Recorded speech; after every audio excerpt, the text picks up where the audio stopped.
بسم الله الرحمن الرحيم الحمد لله رب العالمين والصلاة والسلام على أشرف الأنبياء والمرسلين وأهل بيته الطيبين الطاهرين المعصومين المظلومين الغر الميامين الذين أذهب الله عنهم الرجس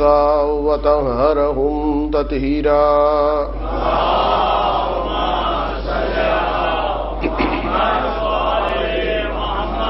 واللعنة الدائمة على أعدائهم ومنكر فضائلهم وغاصبي حقوقهم أجمعين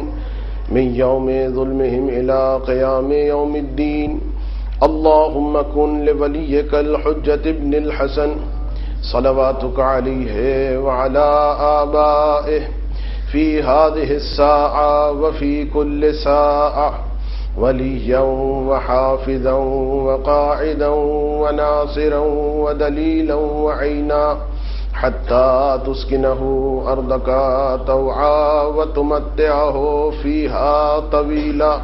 رب اشرح لي صدري ويسر لي أمري واحلل عقدة من لساني يفقه قولي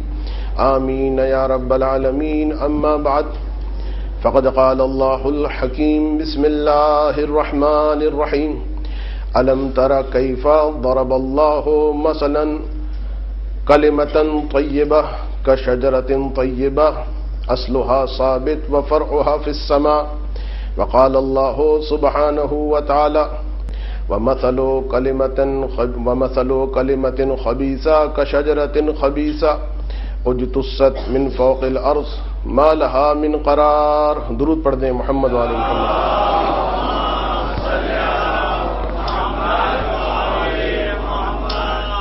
احیاء دین اور معصومین کے عنوان سے گزشتہ شب ہماری گفتگو اس منزل تک پہنچی تھی کہ وہ تین گروہ کہ جو گروہ منافقت اور جن کا کام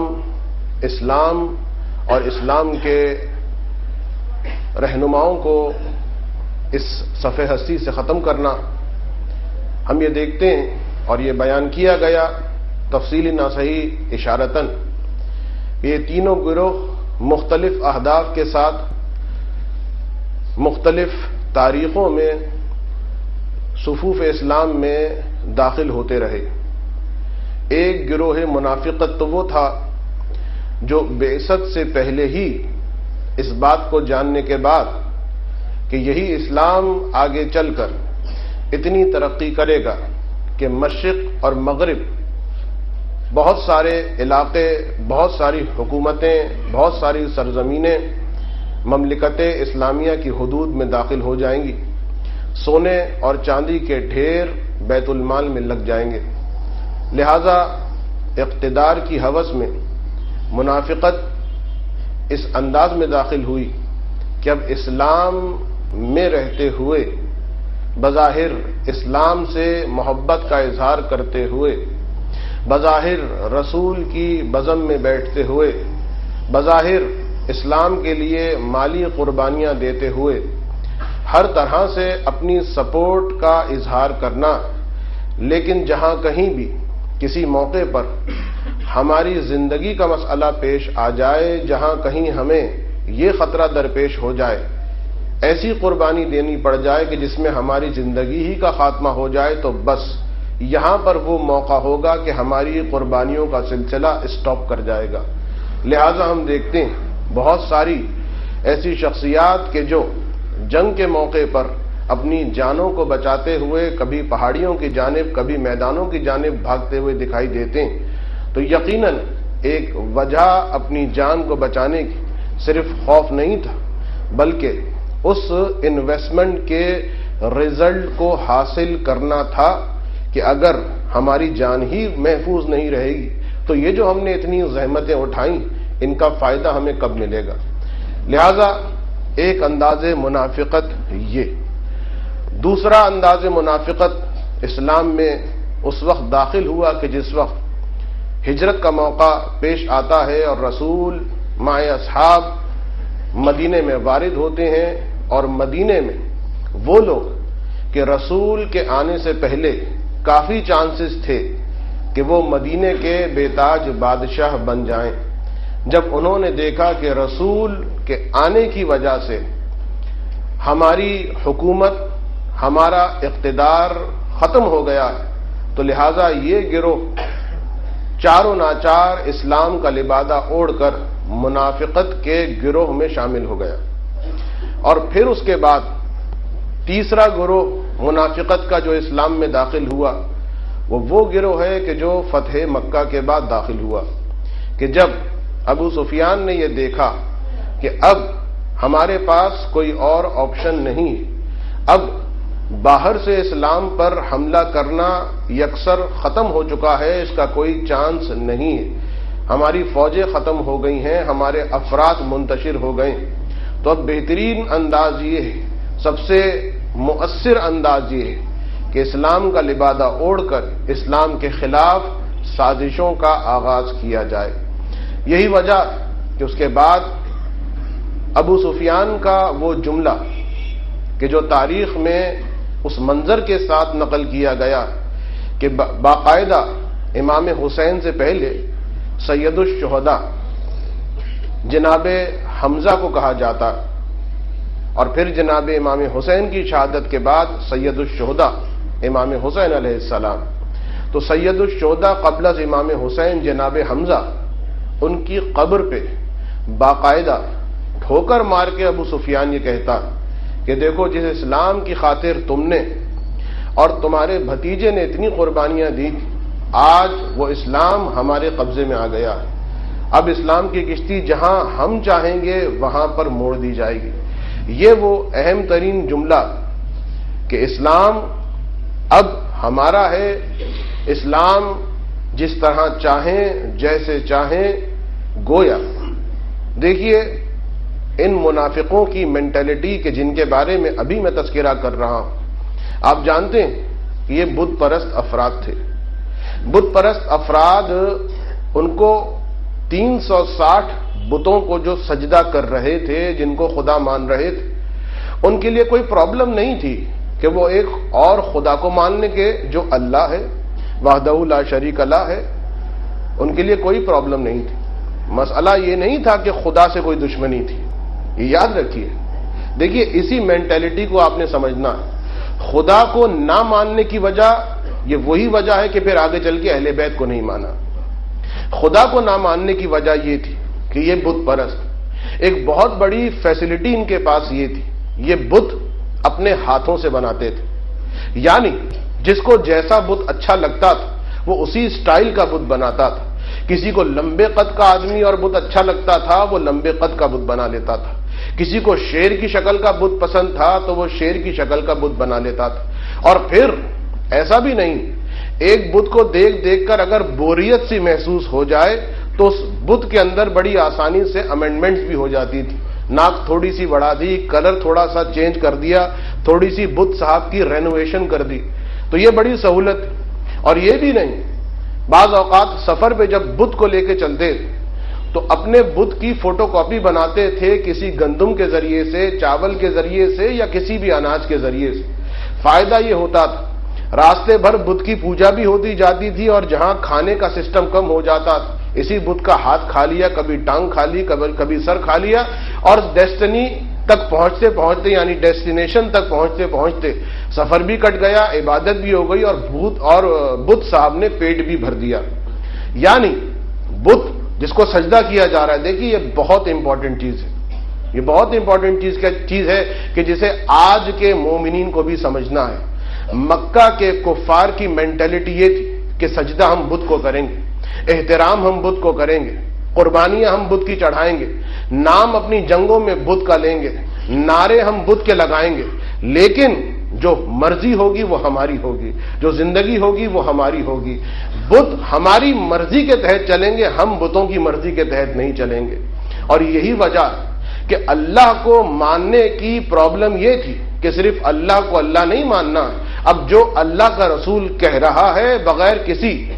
پس و پیش کے اسے بھی ماننا ہوگا. اگر جوئے کو حرام کہہ رہا ہے تو جوئے کو حرام ماننا ہوگا، اگر سود کو حرام کہہ رہا ہے تو اب یہاں پر کوئی گنجائش نہیں ہے، اگر شراب کو حرام کہہ رہا ہے تو یہاں پر کوئی گنجائش نہیں ہے، اگر زنا کو حرام کہہ رہا ہے تو یہاں پر کوئی گنجائش نہیں ہے۔ یہ وہ پرابلم تھی کہ شروع میں بہت کوششیں کی کہ ایسے اللہ کا تصور لایا جائے کہ جو اللہ ہے، جو آسمانوں میں ہے اور جس کو ہم بہت اچھا سجدہ کریں گے، لیکن ہماری پرسنل لائف کے اندر وہ اللہ انٹرفیئر نہ کرے۔ یہ وہ مینٹلٹی تھی جو کفار مکہ کی مینٹلٹی تھی، اور اس باطل مینٹلٹی کے ساتھ رسول نے کبھی کمپرومائز نہیں کیا۔ اب ابو سفیان کہ جو انہی بتوں کو پوجنے والا اور اب اسلام میں داخل ہو گیا، حمزہ کی قبر پہ ٹھوکر مار رہا، اور اب پلاننگ یہ کہ بت تو ختم ہو گئے لیکن اسلام اس طرح سے اسلام کی تصویر کو مسخ کر دیا جائے گا کہ نام اسلام کا ہوگا، نام قرآن کا ہوگا، نام سنت کا ہوگا، نام شریعت کا ہوگا، لیکن اسی اسلام کا نام لے کر، اسی قرآن کا نام لے کر، اسی سنت اور اسی شریعت کا نام لے کے خلیفۃ المسلمین چاہے شراب کا حوض بنائے اور حوض میں اتر کر شراب پیے، چاہے ماں بہنوں سے شادی کرے، چاہے زنا کرے، چاہے کوئی سی بھی عیاشی کرے، لیکن قرآن سے بھی، حدیث سے بھی، شریعت سے بھی وہ قرآن کہ جس کی تفسیر اپنے دل سے کی جا رہی ہے، وہ شریعت کہ جس کو اپنی مرضی سے جس کی امینڈمنٹ کی جا رہی ہے۔ تو یہ ساری کی ساری باتیں، یعنی لیبل رہے گا اسلام کا، لیکن اب اسلام اس طریقے سے بدلا جائے گا، اسلام کی تصویر اس طریقے سے بدلی جائے گی کہ جس طریقے سے ہمارا مزاج چاہتا ہے۔ ہمیں اگر کوئی چیز اچھی لگے گی، چاہے رسول کے زمانے میں ہو یا نہ ہو، ایک جملہ کہہ کے میں آگے بڑھ رہا ہوں، تفصیل میں نہیں جا سکتا، رسول کے فوراً بعض صورتیں ایسی بھی آئیں کہ لوگوں نے کہا بھی کہ اے خلیفۃ المسلمین یہ آپ کیا کر رہے ہیں، رسول نے تو ایسا نہیں کیا، تو جواب میں یہی ملا رسول نے نہیں کیا لیکن ہمیں بہت اچھا لگ رہا۔ تو اب شریعت اس طریقے سے آگے بڑھائی جا رہی ہے، قرآن کی تفسیر اس طریقے سے کی جا رہی ہے۔ یعنی بہت اہم جملہ جو میں کہنا چاہتا ہوں، مینٹلٹی وہی مینٹلٹی ہے کہ جو مکے کے کفار کی تھی، مینٹلٹی وہی مینٹلٹی ہے کہ جو بتوں کو ماننے والوں کی تھی۔ یعنی اب اسلام ہوگا ہماری مرضی کا، شریعت ہوگی ہماری مرضی کی، سنت میں وہی حدیثیں ہوں گی جس پر ہماری مرضی چلے، جو ہمارے فیور میں ہو۔ لہذا اب یہ سارے کام کوئی اتنی آسانی سے تو ہو جانے والے نہیں، رسول کی محنتیں موجود ہیں، رسول کی 23 سال کی عبادتیں، رسول کی 23 سال کی زحمتیں، رسول کا وہ پتھر کھانا، رسول کا وہ خون بہانا، رسول کا وہ بار بار غزووں میں جہاد میں جانا، یہ ساری زحمتیں اور اصحاب باوفا کی زحمتیں کہ جنہوں نے قدم قدم پر، ان اصحاب نے رضی اللہ تعالی عنہم کہ جنہوں نے ساتھ دیا رسول خدا کا ہر قدم پر، ان کی زحمتیں، یہ ساری کی ساری زحمتیں ایک دن، 2 دن، 1 سال، 2 سال، 4 سال، 10 سال میں ہونے والی نہیں ہے کہ ان کو ختم کر دیا جائے۔ لہذا ہم دیکھتے ہیں کہ آہستہ آہستہ، بہت گریجولی، بہت آہستہ، بہت غیر محسوس انداز میں یہ ساری کی ساری چینجز، یہ سارے کے سارے رینوویشنز، یہ ساری کی ساری موڈیفیکیشنز اسلام کے اندر ہوئیں۔ اور پھر جب حاکم شام کا زمانہ آتا ہے، 20 سال جب حاکم شام نے گزارے، تو اب صورتحال یہ حدیثوں کا پورا اسٹاک ہمارے سامنے آ گیا، شریعت کی نئے نئے انداز ہمارے سامنے آ گئے، قرآن کی نئی نئی تفسیریں کہ جو نو مسلم یہودیوں اور نصرانیوں نے کی ہے وہ امت اسلامیہ میں پھیلا دی گئی، اور بس اپنی کامیابی اور اپنے اہم مقصد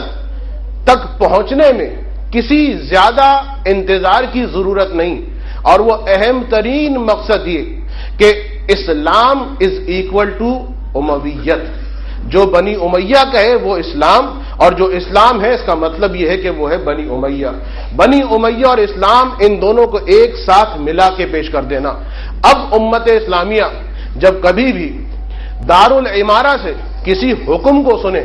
اس حکم کا تعلق کسی چیز سے بھی ہو، اس حکم کا تعلق اکنامکس سے ہو، اس حکم کا تعلق پالیٹکس سے ہو، اس حکم کا تعلق خلافت سے ہو، اس حکم کا تعلق عقائد سے ہو، اس حکم کا تعلق تفسیر قرآن سے ہو، اس حکم کا تعلق کسی مکتب فکر سے ہو، اس حکم کا تعلق کسی فتوے سے ہو، ہر وہ چیز جو بنی امیہ کے دارالامارہ سے صادر ہوگی، اب امت یہ نہیں دیکھے گی کہ قرآن میں کیا لکھا ہے، اب امت یہ نہیں دیکھے گی کہ سنت رسول میں کیا لکھا ہے، اب مینٹلٹی ایسی بنا دینی ہے کہ بس امت صرف یہ دیکھے بنی امیہ نے کہہ دیا، جب کہہ دیا تو اس کا مطلب ہے کہ یہی ہے اسلام۔ یہ پلاننگ کامیاب ہو جاتی اگر کربلا نہ ہوتی۔ حسین کی قربانی کی کامیابی یہ ہے کہ حسین نے اسلام کو امویت سے جدا کر دیا۔ اسلام کسی اور چیز کا نام ہے، بنی امیہ کسی اور چیز کا نام ہے، یہ سمجھایا ہے میرے حسین نے۔ لہذا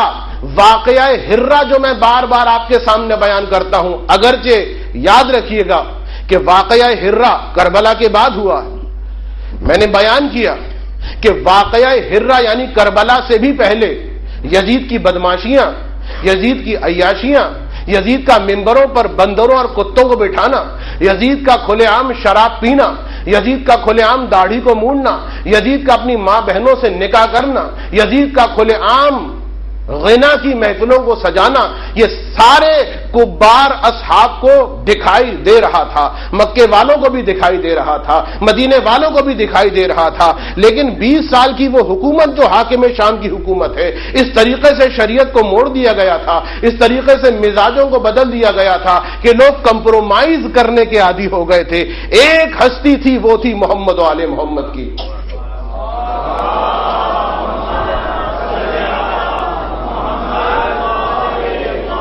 ایک خانوادہ تھا محمد و آل محمد کا جو کمپرومائز کرتا ہوا دکھائی نہیں دے رہا تھا، ورنہ آپ سوچئے زبیر ابن عوام کہ جو وہ شخصیت ہیں کہ جس وقت مولا کا حق چھنا ہے، تلوار نکال کے بنی ہاشم کے سامنے آئے ہیں اور تلوار لہرا کے یہ کہا ہے یا معاشرہ بنی ہاشم، اے بنی ہاشم کے جوانوں تمہیں کیا ہو گیا ہے، علی کا حق چھن گیا ہے اور تم خاموش بیٹھے ہوئے ہو، آؤ میرا ساتھ دو، میں علی کا حق اس تک پہنچانے کی کوشش کرتا ہوں۔ زبیر ابن عوام کہ جو مولائے کائنات کے ساتھ ساتھ اس موقع پر رہے ہیں، 18-15 افراد میں سے ایک فرد وہ ہیں زبیر ابن عوام جو مولائے کائنات کے ساتھ رہے، لیکن پھر یہی زبیر ابن عوام ہیں کہ جن کا بیٹا عبداللہ کے جس کے بارے میں نہج البلاغہ کے اندر مولائے کائنات نے فرمایا ہے زبیر ہمارے ساتھ تھا، مگر یہ کہ اس کا بیٹا جب عبداللہ پیدا ہو گیا تو زبیر ہم سے دور ہو گیا۔ زبیر کیوں مولا سے جدا ہو گئے؟ اس لیے کہ اب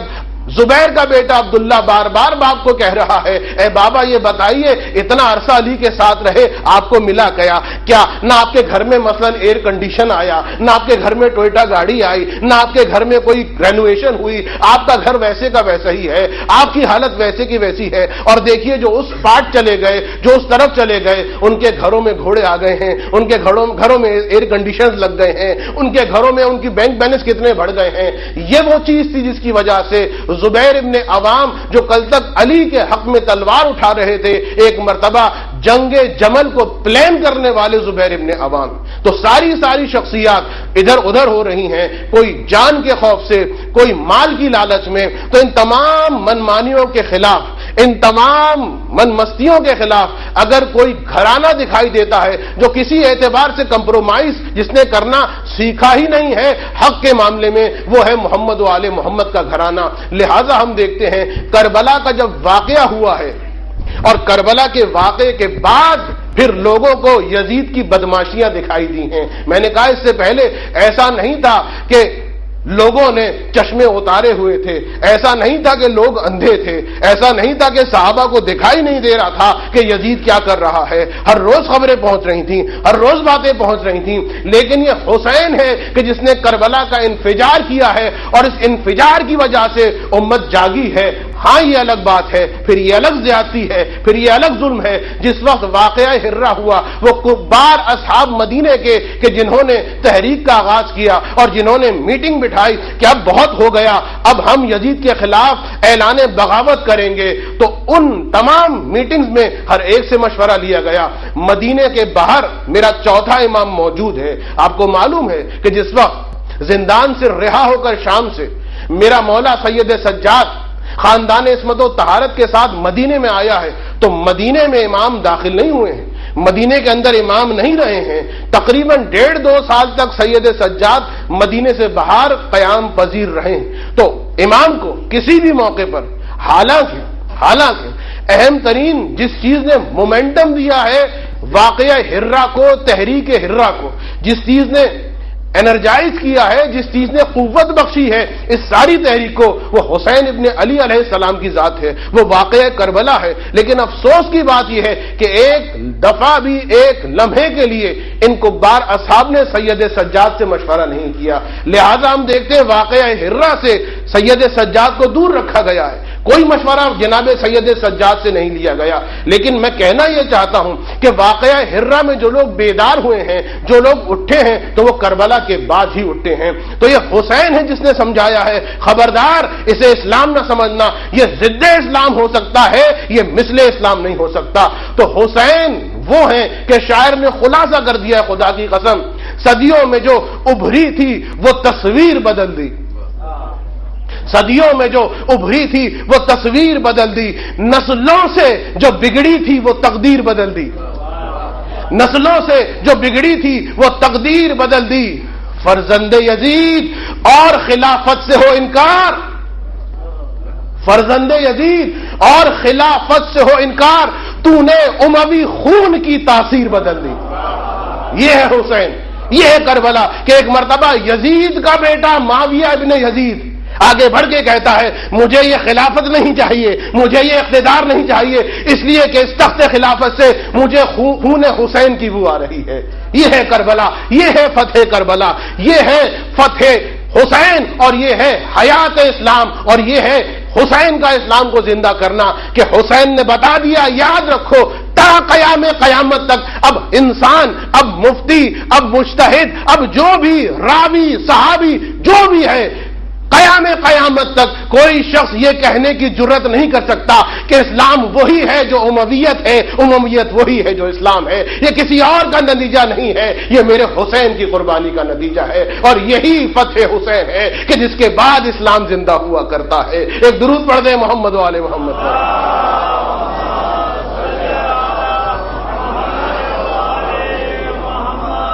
بار دیگر نعرہ صلوات۔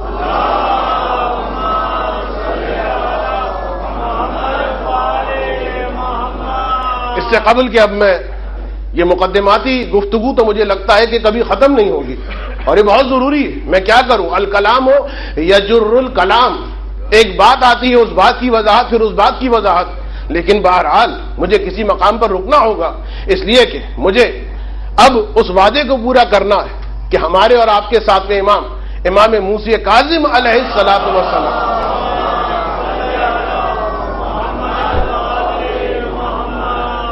ان کی حیات طیبہ اور ان کی زندگی سے حاصل ہونے والے پیغامات، وہ انشاءاللہ کوشش یہ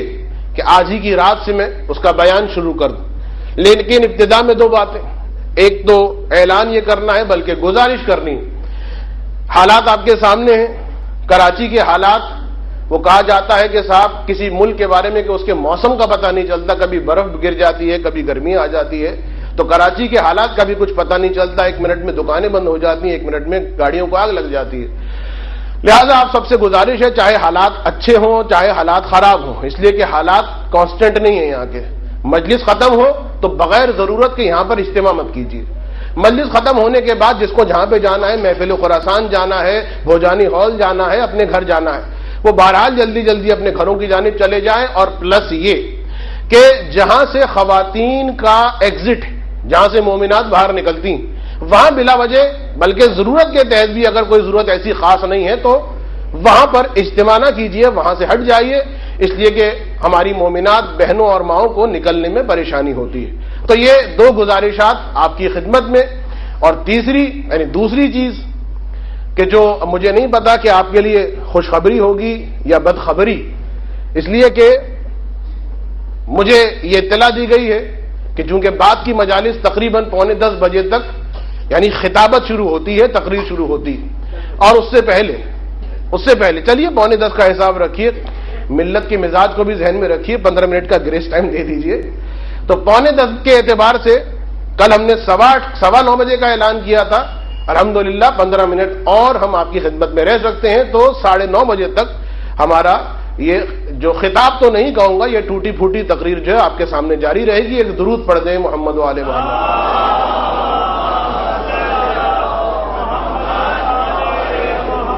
تو بس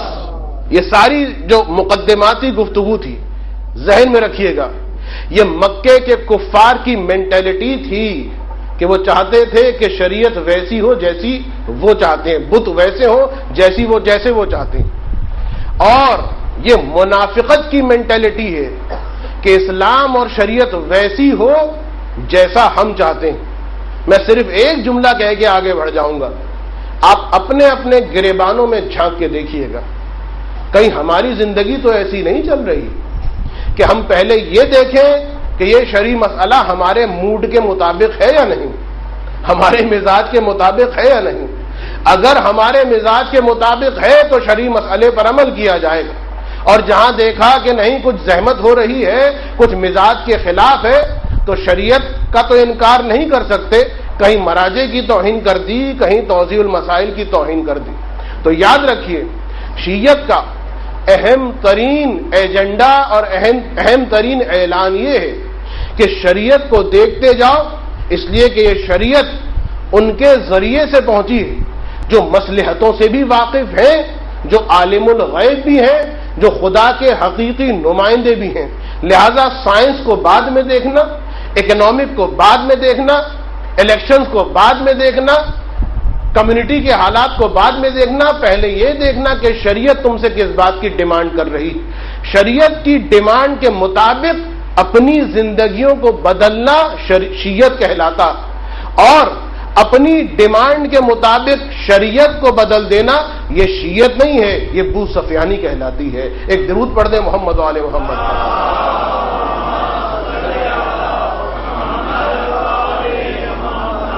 چاہے بات سیاست کی ہو، چاہے بات اکنامک کی ہو، چاہے بات عبادت کی ہو، عبادت بھی ویسے ہی کرنا ہے جیسے ہمارا دل چاہتا ہے، نہیں ایسے نہیں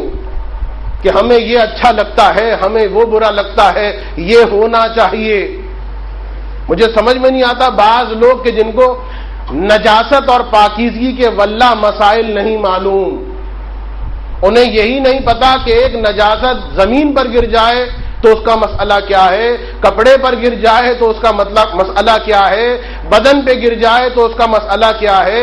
آب قلیل سے اس کو پاک کیا جائے تو اس کا مسئلہ کیا ہے، آب کثیر سے اس کو پاک کیا جائے تو اس کا مسئلہ کیا ہے۔ یہ چھوٹے چھوٹے ابتدائی نجاست اور طہارت کے مسائل نہ جاننے والے ہمیں آ کے بتاتے ہیں کہ تشہد یوں پڑھنا چاہیے، یوں نہیں پڑھنا چاہیے۔ مجھے نہیں سمجھ میں آتا، مجھے نہیں پتا چلتا کہ آخر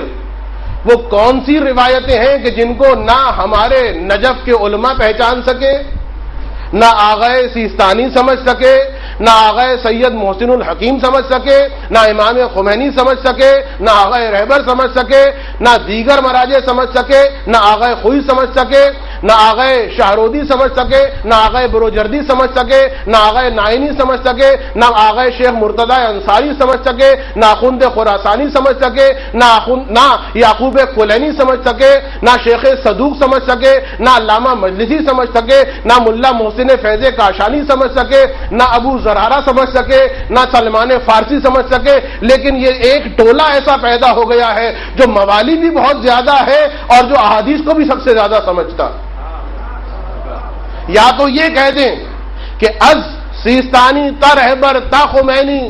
تا کلینی تا زرارہ تا علی ابن یقین تا ابو ذر تا سلمان فارسی سب کی نمازیں باطل ہیں اور آپ کی صحیح ہیں،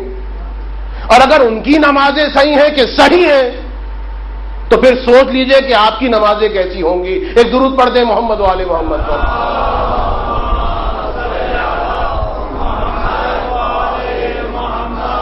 بس اس سے زیادہ میں اور کچھ نہیں کہنا چاہتا، ایک جملہ کہہ کے آگے بڑھ جاؤں گا، اس لیے کہ بات آ گئی ہے تو بات تھوڑی سی اور واضح ہو جائے۔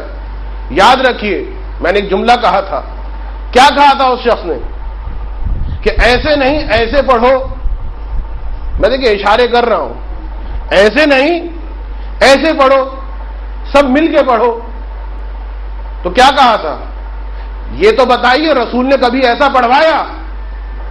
رسول نے تو نہیں پڑھوایا، رسول نے تو ایسے نہیں پڑھا.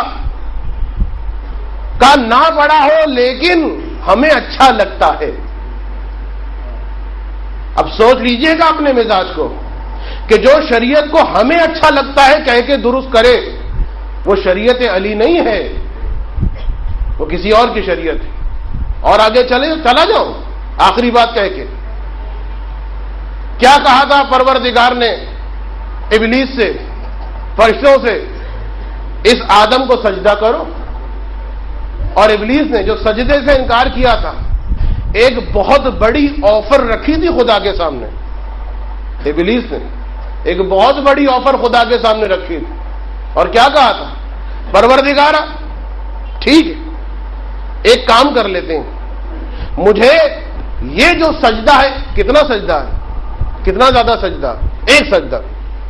یہ جو ایک سجدہ تو کہہ رہا ہے کہ آدم کو کر، پروردگارا مجھے اس ایک سجدے سے معاف کر دے، ایگزمپٹ کر دے. میں اس کے بدلے میں تجھے ایسی عبادت کر کے دکھاؤں گا جو آج تک کسی نے نہ کی ہوگی. ابلیس کہہ رہا ہے، اور یہ کہنے والا کوئی معمولی نہیں ہے، اس لیے کہ ابلیس نے حیات القلوب کے اندر موجود 2 رکعت نماز پڑھی تھی. ایک دن، 2 دن میں، 1 سال میں، 2 سال میں، 4000 سال میں ابلیس نے 2 رکعت نماز پڑھی تھی. 1 رکعت 2000 سال. سوچئے کتنا لمبا سجدہ، کتنا لمبا رکوع، کتنا طولانی قیام. 4000 سال میں 2 رکعت نماز پڑھنے والا ابلیس اب آ کے آفر دے رہا ہے، پروردگارا اس ایک سجدے سے مجھے معاف کر دے، ایسی عبادت کر کے دکھاؤں گا کہ آج تک تیری عبادت کسی نے، یعنی فرشتوں نے، جنہوں نے، کسی نے نہیں کی ہوگی. خدا کا جواب کیا ہے؟ اے ابلیس، ساری زندگی میری عبادت کرتا رہے، کوئی فائدہ نہیں، ویسا سجدہ کر جیسا میں کہتا ہوں، ویسا سجدہ کر. ایسے ایک سجدہ بھی تو کرے گا تو وہ ساری زندگی کی عبادتوں سے بہتر ہے، اور ساری زندگی عبادت کی ویسے جیسے تیرا دل چاہتا ہے. تو سب کچھ رہے گا لیکن ابلیس اور شیطان ہونے سے بچ نہ پائے گا. ایک درود پڑھ دے محمد والے محمد پر.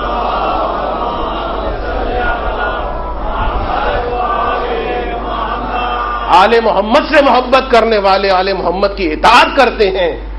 آل محمد سے ہر کام کو آتھرائز کرواتے ہیں، اس کے بعد آگے بڑھتے ہیں.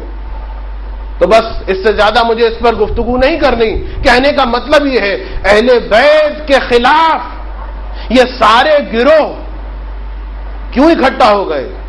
چاہے وہ پہلا گروہ ہو، چاہے وہ دوسرا گروہ ہو، چاہے وہ تیسرا گروہ ہو، یعنی چاہے بنی امیہ کے حکام ہو اور بنی امیہ کے بعد بنی عباس کے وہ حکمران ہوں. یہ سب کے سب ان کے ایجنڈے مختلف ہیں، ان کے انداز مختلف ہیں، ان کی حکومتیں مختلف ہیں، ان کے قبیلے مختلف ہیں، بہت ساری باتوں میں اختلاف ہے. ان تمام کا اتفاق اس بات پر ہے کہ جیسے ہو سکے کسی طریقے سے آل محمد کی شمع کو بجھا دو. سب دشمنی آل محمد میں متحد ہیں. کیوں متحد ہیں؟ اس لیے کہ اپنے مقاصد کے خلاف اگر کوئی شخصیت دکھائی دیتی ہے تو یا علی دکھائی دیتے ہیں، یا حسن دکھائی دیتے ہیں، یا حسین دکھائی دیتے ہیں، یا سجاد دکھائی دیتے ہیں، یا باقر دکھائی دیتے ہیں، یا صادق دکھائی دیتے ہیں، یا امام موسی کاظم علیہ السلام دکھائی دیتے ہیں. درود پڑھ دے محمد والے.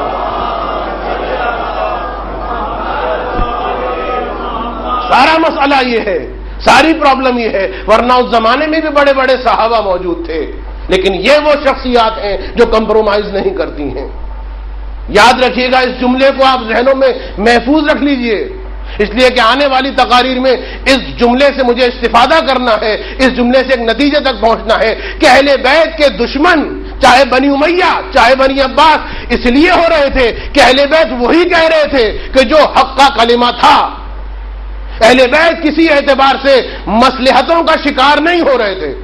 اہل بیت کسی اعتبار سے حق پر کمپرومائز نہیں کر رہے تھے، اسی وجہ سے مختلف دشمن آئے. ارے ایسے دشمن کہ جو ایک دوسرے کی گردن کاٹنے والے ہوں. بنی امیہ اور بنی عباس کی تاریخ آپ کے سامنے ہے کہ جس وقت بنی عباس برسر اقتدار آئے ہیں، آپ نے وہ تاریخ پڑھی ہے نا کہ کس انداز میں اس عبداللہ صفا نے، جو پہلا خلیفہ بنی عباس ہے، سن 132 ہجری میں ڈاؤن فال ہوا ہے بنی امیہ کا. اس عبداللہ صفا نے اپنے سپاہیوں اور اپنے وزراء کے ساتھ بیٹھ کر پہلے بنی امیہ کے تڑپتے ہوئے لاشوں کو زمین پہ بچھایا اور اس کے اوپر دسترخوان بچھایا اور دسترخوان بچھا کے ان لاشوں کے اوپر بیٹھ کر اس نے کھانا کھایا اور یہ کہا جتنی لذت مجھے آج کھانا کھانے میں ملی. وہ بنی عباس کے افراد کہ جو بنی امیہ پر اس طریقے سے ان کی گردنیں کاٹنے والے ہیں. دونوں میں لڑائی ہے، دونوں مخالف سمت میں ہیں، لیکن جب چلتی ہیں ان کی تلواریں تو صرف علویوں کی گردنوں کو کاٹتی ہیں. آپ نے کینچی کو دیکھا ہے نا مخالف سمت میں، لیکن جب ملتی ہے تو مل کے ایک مرتبہ کپڑے کو کاٹ دیتی ہے. یہ بنی امیہ اور بنی عباس. لہذا یہ جملہ ذہن میں آپ نے رکھنا ہے کہ چونکہ اہل بیت حق سے ہٹنے والے نہیں تھے، اہل بیت عوام کی خوشیوں کو نہیں دیکھتے تھے. بھائی بہت قیمتی جملہ ہے یہ. اہل بیت یہ نہیں دیکھتے تھے حکمران کیا چاہتے ہیں، اہل بیت یہ نہیں دیکھتے تھے کہ عوام کا مزاج کیسا ہے، اہل بیت یہ دیکھتے تھے کہ اسلام کیا چاہتا ہے، اسلام کی مصلحت کیا. اب اس کے بعد چاہے ہمارے اصحاب مارے جائیں، چاہے ہمارے گھر جلا دیے جائیں، چاہے ہماری گردنوں کو کاٹ دیا جائے، ہم اس کلمہ حق سے جدا ہونے والے نہیں. اس وجہ سے ہر حاکم اہل بیت کا دشمن ہو گیا. بس اس جملے کو ذہن میں رکھیے گا. اب مجھے آگے بڑھ جانا ہے. تو انہی اہل بیت کی افراد میں سے ایک شخصیت ہمارے 7ویں امام کی سن 128 ہجری. دیکھیے میرے بیان کرنے کا انداز بھی یہ کہ شروع میں یہ تھوڑے سے فیکٹس اینڈ فیگر، اس کے بعد امام کے زمانے میں جن حکمرانوں نے حکومت کی، حکومتوں کا مزاج، اور پھر اس کے بعد جب تھوڑا سا ماحول آپ کو سمجھ میں آ جائے تو سیرت امام کے کس طریقے سے ذمہ دار دین و مذہب امام ہفتم نے اس دین کی کشتی کو کنارے تک پہنچایا، یعنی سیرت طیبہ امام علیہ الصلوۃ والسلام. اب سن 128 ہجری یعنی کربلا کے 70 سال کے بعد تقریباً امام کی ولادت ہوتی. ابوا نامی وہ مقام کہ جو مکے اور مدینے کے درمیان کا ایریا، ایک علاقہ ہے جو مکے اور مدینے کے درمیان واقع ہے، ابوا. وہاں پر سن 128 ہجری امام ہفتم کی ولادت ہوتی. امام کی والدہ جناب حمیدہ خاتون کہ جنہیں جناب حمیدہ مغربیہ بھی کہا جاتا، اس لیے کہ یا ان کا تعلق روم سے یا ان کا تعلق اندلس سے، اس اعتبار سے انہیں حمیدہ مغربیہ کہا جاتا. اور چھٹے امام نے جناب حمیدہ مغربیہ یعنی والدہ امام ہفتم کے بارے میں فرمایا کہ یہ سونے کی مانند خالص ہیں، فرشتے ان کی نگہبانی کرتے رہتے ہیں، اس لیے کہ انہی کے ذریعے سے خدا وہ امانت اس دنیا کو عطا کرے گا کہ جو حجت خدا بننے والی. لہذا ابوا کے اس مقام پر جس وقت ابو بصیر نے امام کو ولادت امام ہفتم کی اطلاع دی تو امام ایک مرتبہ جاتے ہیں اور جا کر جناب حمیدہ کو مبارکباد دیتے ہیں اور اس کے بعد اپنے اصحاب کو مبارکباد دیتے ہیں اور فرماتے ہیں جس امر کا خدا نے ہم سے وعدہ کیا تھا وہ پورا ہو گیا. اور حمیدہ نے ان تمام چیزوں کا مشاہدہ کیا جو اس سے پہلے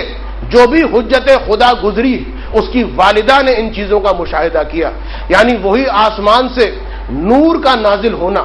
وہی اس انداز میں حوروں کا خدمت کے لیے آسمان سے اترنا، اور اسی انداز میں اس نو مولود کا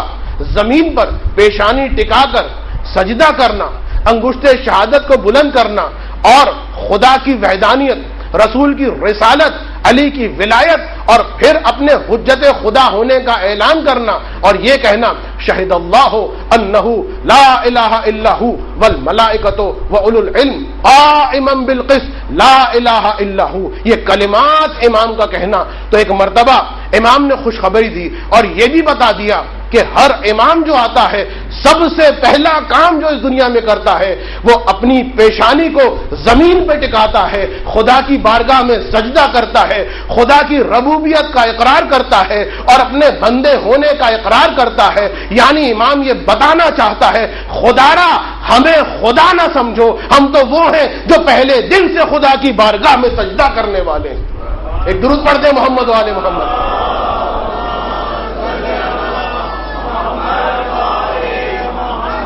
اور پھر امام کے جو القاب، امام کے القاب ایک لقب ہے رجل صالح، ایک لقب ہے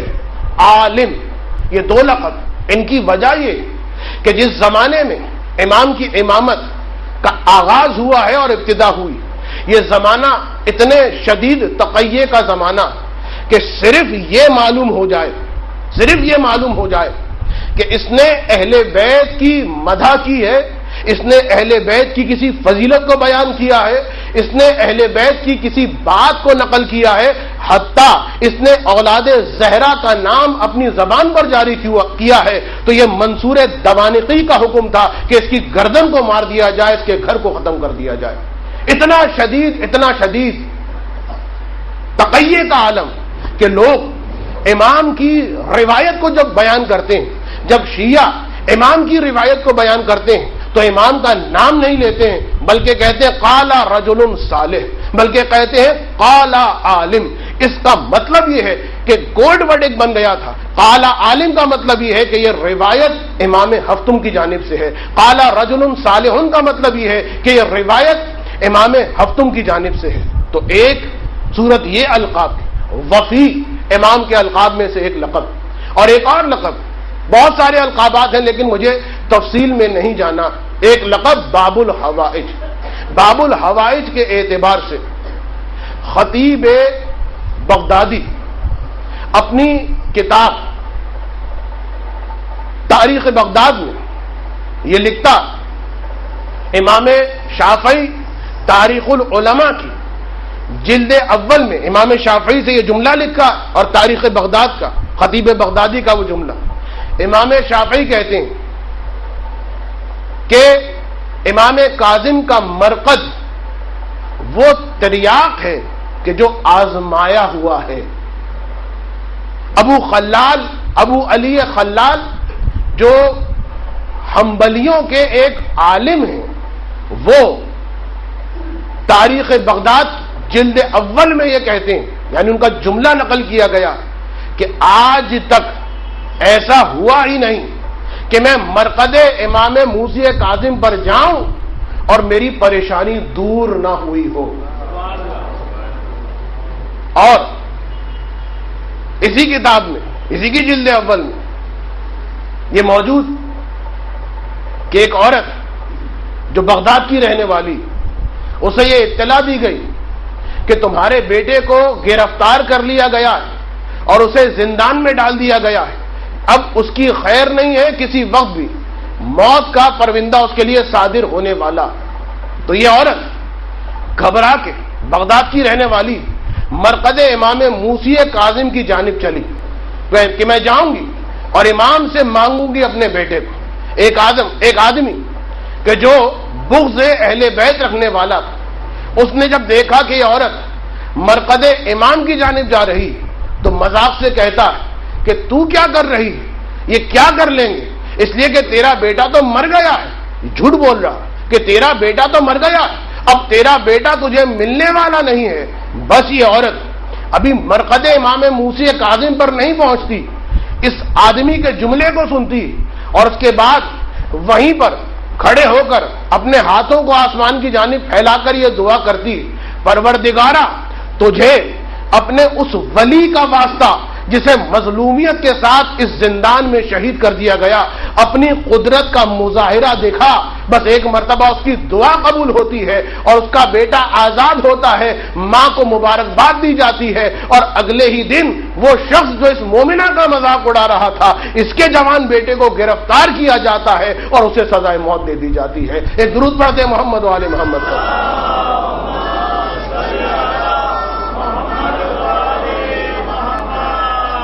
مجھے سیرت امام کے بارے میں بہت کچھ بیان کرنا، لیکن ابتدا میں ان فیکٹس اور فگر کو بیان کرنے کے بعد یہ میں بیان کرنا چاہوں گا کہ جس زمانے میں امام کی امامت گزری، تقریباً 20 سال کا سن،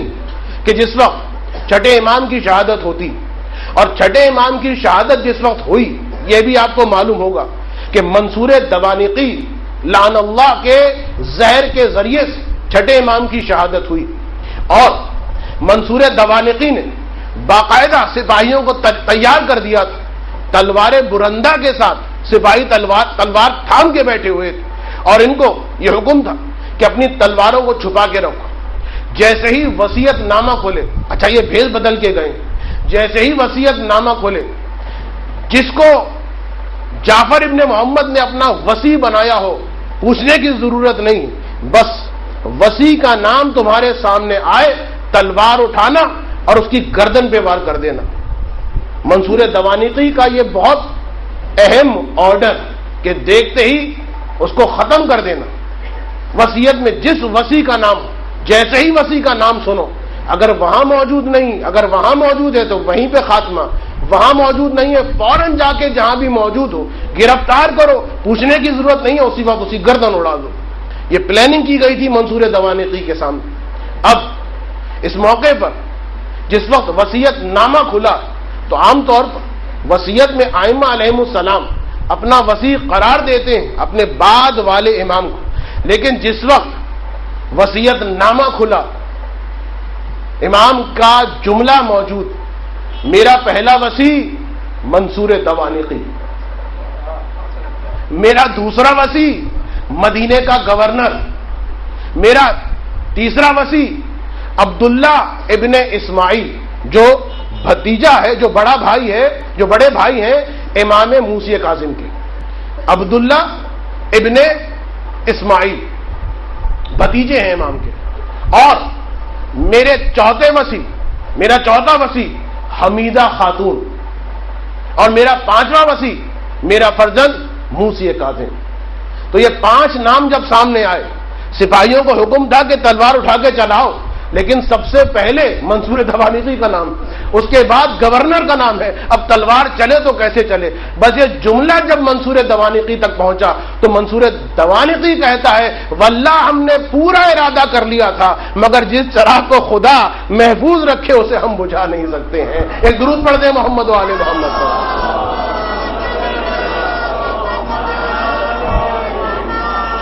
البتہ یہ وہ تاریخ ہے کہ جس میں ایک امام نے اسرار امامت، تبرکات امامت، اسرار امامت تو نہیں میں کہوں گا، تبرکات امامت ایک خاتون کے حوالے کیے، امام زمانہ کی۔ جب امامت کا موقع آتا ہے تو اس وقت بھی آپ ایسی ہی روایت کو سنتے ہیں کہ ایک خاتون یعنی امام ہفتم کی والدہ حمیدہ خاتون کو امام ششم نے وہ تبرکات امامت سونپے، اور یہ فرما دیا تھا جو سب سے پہلے آ کر تم سے تقاضائے تبرکات امامت کرے وہی آنے والا امام ہے۔ لہذا امام ہفتم نے آ کے جناب حمیدہ خاتون سے تبرکات امامت کو لیا، اور بہرحال جو خاص شیعہ تھے ان کو علم تھا کہ امام ششم کے بعد امام ہفتم کون ہیں، اور یہی وہ مسائل تھے کہ جس کی وجہ سے ایک گروہ وہ پیدا ہوا کہ جو یہ کہتا ہے کہ مثلا امامت 6 اماموں تک باقی ہے، 7ویں امام کا ہمیں علم نہیں ہے۔ بہرحال اس کے باوجود اس کے کہ حجتیں تمام کر دی گئی تھیں، راز بیان کر دیے گئے تھے، اسرار سونپ دیے گئے تھے، لیکن بہرحال وہ ایک الگ تاریخ ہے کہ ایسا کیوں ہوا جس کی تفصیل میں مجھے نہیں جانتا۔ تو امام کی امامت تقریباً 20 سال کے لگ بھگ جس وقت سن مبارک امام کو امامت کی ذمہ داری ملی، اور جن حکمرانوں کی حکومت میں امام نے ذمہ داری دین و مذہب کو نبھایا، سب سے پہلا یہی منصور دوانقی۔ منصور دوانقی کے بعد اس کا بیٹا مہدی، محمد مہدی، اور محمد مہدی کے بعد محمد مہدی کا بیٹا ہادی، اور ہادی کے بعد ہادی کا بیٹا ہارون رشید۔ تو یہ خلفاء ہیں جو امام کی امامت کے زمانے میں برسر اقتدار رہے۔ اور ذرا سوچئے یہ منصور دوانقی اتنا ظالم کہ اس کا اندازہ بھی اس بات سے لگا لیجیے کہ یہی منصور دوانقی کہ جس نے امام ششم کو زہر دے کر شہید کیا، اور یہی منصور دوانقی اپنے ظلم میں اتنا زیادہ آگے بڑھ گیا، ایک مرتبہ سپاہیوں کو حکم دیا کہ چھٹے امام کے گھر کی دیواروں کو پھیلان کر دیکھو اور جاسوسی کرو اور تلاش کرو کہ کوئی ہمارے خلاف ثبوت تو موجود نہیں، اور جب کوئی ثبوت نہیں ملا تو پھر یہ حکم جاری کیا جاؤ جا کے ان کے گھر کو آگ لگا دو۔ تاریخ میں چھٹے امام کے گھر کو مدینے میں جلایا گیا۔ ذرا سوچئے تو صحیح، ایک امام معصوم کا گھر ہے، گھر کے اندر خواتین بھی ہوتی ہیں، گھر کے اندر بچے بھی ہوتے ہیں، گھر کے اندر امام معصوم بھی ہیں، باقاعدہ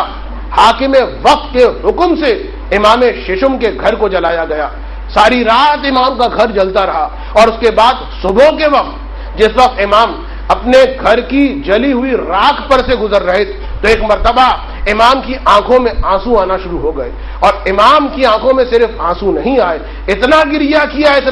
کیا کہ ہچکی بن گئی۔ ایک صحابی،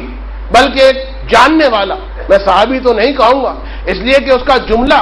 معرفت سے بالکل خالی جملہ، وہ شخص یہ کہتا ہے اے فرزند رسول گھبرا کیوں رہے ہیں؟ ارے دنیا کا مال تھا جل گیا، پریشان ہونے کی کیا ضرورت ہے، دوبارہ گھر بن جائے گا۔ امام نے جلال کے عالم میں اس کی جانب دیکھا اور فرمایا تو یہ سمجھتا ہے ہم اس مال دنیا کے جلنے پر رو رہے ہیں؟ سن، جس وقت ہمارے گھر کو آگ لگ رہی تھی اور جس وقت میں جلی ہوئی راکھ کو دیکھ رہا ہوں تو مجھے وہ وقت یاد آ رہا ہے جب کربلا میں خیموں میں آگ لگائی گئی تھی۔ میری مخدرات، ہمارے گھر کی ناموس تو ایک مقام پر محفوظ ہیں، میں موجود ہوں، میں بیمار نہیں ہوں، لیکن میں سوچ رہا ہوں اس وقت کربلا میں کیا کوہرام برپا ہوا ہوگا جب بچوں کو تماچے مارے گئے ہوں گے، جب خیموں میں آگ لگی ہوگی۔ ارے میرے گھر کی خواتین کی چادریں تو نہیں چھینی گئیں، لیکن زینب کی چادر چھن گئی، اور یہ کہہ کہ امام رو رہے ہیں۔ تو امام کے گھر کو جلانے والا یہی منصور دوانقی ہے، اور یہ منصور دوانقی خود تاریخ خلفاء میں لکھا کہ اس کا زمانہ وہ زمانہ کہ انتہائی شدید مسلمانوں میں جسے کہنا چاہیے قحط کی سی حالت، ایک ایک چیز اتنی مہنگی کہ عام خرد و نوش کی اشیاء لوگوں کی دسترس سے باہر ہو گئی۔ عام گھر والے کئی دن فاقوں سے گزارتے ہیں، گھروں میں چولہے نہیں جل رہے ہیں، اور اس کے بارے میں اتنے ٹیکسز منصور دوانقی نے لگائے تھے، اتنے زیادہ کہ باقاعدہ جب اس کا بیٹا آیا اور خزانے کو کھولا گیا تو وہ دولت جو اس نے چھپا کے رکھی تھی، مخصوص کر دی تھی اپنے لیے، آج کے عدد کے مطابق 8 کروڑ سونے کے سکے، 8 کروڑ سونے کے سکے اور 6 کروڑ چاندی کے سکے، یہ وہ دولت ہے جو ٹیکس کے ذریعے سے اس نے جمع کی تھی، اور لوگوں کی سہولیت اور لوگوں کی رفا کے بجائے بیت المال کا اس کو اس طرح سے حصہ بنا دیا تھا کہ اپنی ذات پہ خرچ کرنا ہے، گویوں کو دینا ہے، کنیزوں کو دینا ہے، اور مسلمانوں کو نہیں دینا۔ لہذا حالت بہت خراب ہو گئی تھی، بہت خراب۔ مورخین نے لکھا کہ اس کی وجہ یہ تھی کہ منصور دوانقی انتہائی کنجوس آدمی تھا، انتہائی بخیل آدمی تھا، لہذا بخالت کی وجہ سے، لہذا کنجوسی کی وجہ سے اس کو اتنی ہوس تھی پیسے کی، اتنی محبت تھی پیسے کی کہ وہ چاہتا ہی نہیں تھا کہ لوگوں میں وہ پیسہ تقسیم کرے، بس اپنے سینے سے لگا کے رکھنا چاہتا تھا۔ ائمہ علیہم السلام نے ایک جملہ بیان کیا کہ یاد رکھو جو ہم اہل بیت کا چاہنے والا مومن ہوتا اس میں 2 صفتیں ایک ساتھ جمع نہیں ہو سکتی، یا ان 2 صفتوں میں سے ایک صفت ہوگی اور دوسری صفت نہیں ہوگی، لیکن یہ دونوں صفتیں اگر کسی کے اندر جمع ہو جائیں اور وہ ادعائے ایمان کرے تو اسے خود اپنے ایمان کو چیک کرنا چاہیے۔ ایک ہمارا چاہنے والا بخیل بھی ہو، کنجوس بھی ہو اور بد اخلاق بھی ہو، یہ نہیں ہو سکتا۔ یعنی ہمارا چاہنے والا بخیل ہوگا، اگر بخیل ہے تو بد اخلاق نہیں ہوگا، انتہائی خوش اخلاق، اور اگر ہمارا چاہنے والا بد اخلاق ہے تو بخیل نہیں ہوگا، انتہائی سخی ہوگا۔ لیکن بخیل بھی ہو اور بد اخلاق بھی ہو، یہ ہمارے چاہنے والے کی صفت ہو ہی نہیں سکتی۔ تو ہر مومن اپنی زندگی میں دیکھے کہ میں کیسا ہوں۔ ہاں، خوش اخلاقی صرف مسجد سے باہر یا مسجد کے اندر رہنے والوں کے لیے نہیں چلتی، خوش اخلاقی آپ کی زوجہ کے لیے بھی، خوش اخلاقی آپ کے سسرال والوں کے لیے بھی، خوش اخلاقی آپ کے بچوں کے لیے بھی ہے، اس لیے کہ آپ کی زوجہ بھی مومنہ ہے، آپ کے سسرال والے بھی مومن ہیں، آپ کے بچے بھی مومن ہیں۔ تو ایک مقام پر یہ ڈوئل پرسنالٹی جو اس وقت بہت زیادہ ہمارے معاشرے میں پھیل گئی، اس کے اوپر بھی مجھے بات کرنی ہے، لیکن ابھی اس کا موقع نہیں۔ تو لوگ یہ کہتے ہیں، مورخین نے یہ کہا ہے کہ منصور دوانقی چونکہ بہت کنجوس تھا لہذا وہ پیسہ خرچ نہیں کرتا تھا، ویلفیئر کا ورک نہیں کرتا تھا، لیکن نہیں، یہ غلط۔ ایک جانب منصور انتہائی اکنامک شکنجہ دینے والا،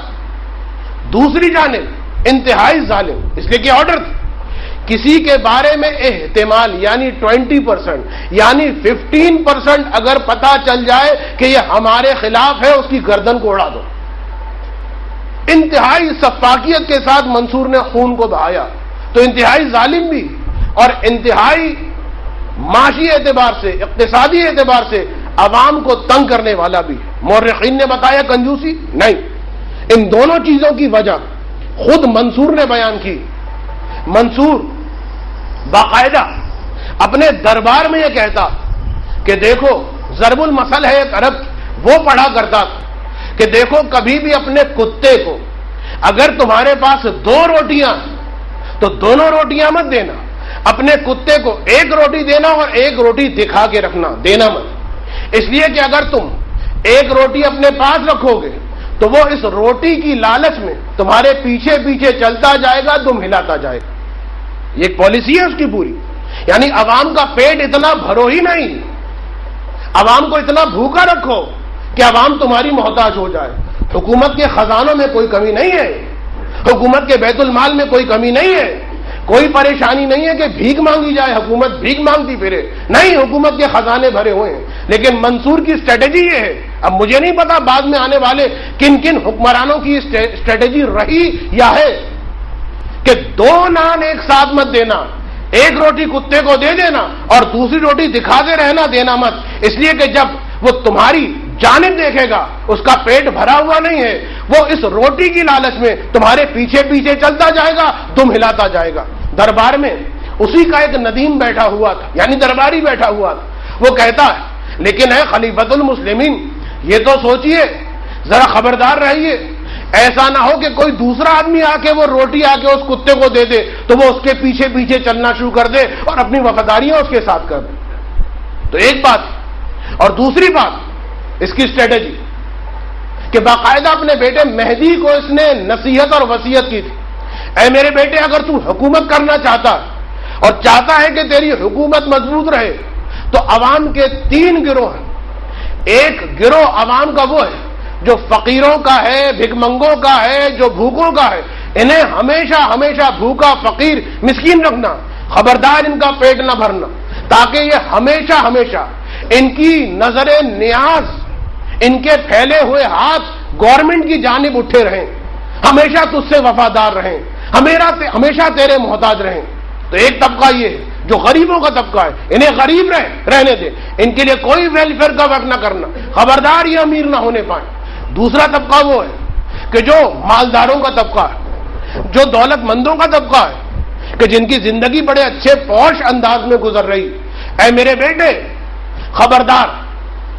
ان کے سر پر تلواروں کی چمک دکھاتے رہنا اور ان کو موت سے ڈراتے رہنا، یہ اپنی موت کی خوف کی وجہ سے یہ تیری سیکیورٹی کے طالب رہیں گے، گورنمنٹ کے محتاج رہیں گے۔ آج امریکہ کے اندر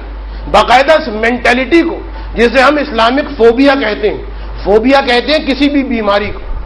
بعض لوگوں کو ہائٹ فوبیا ہو جاتا ہے، وہ اوپر کسی 4تھی 5ویں منزل پہ چلے جائیں تو انہیں چکر آنا شروع ہو جاتے ہیں۔ فوبیا ایک بیماری،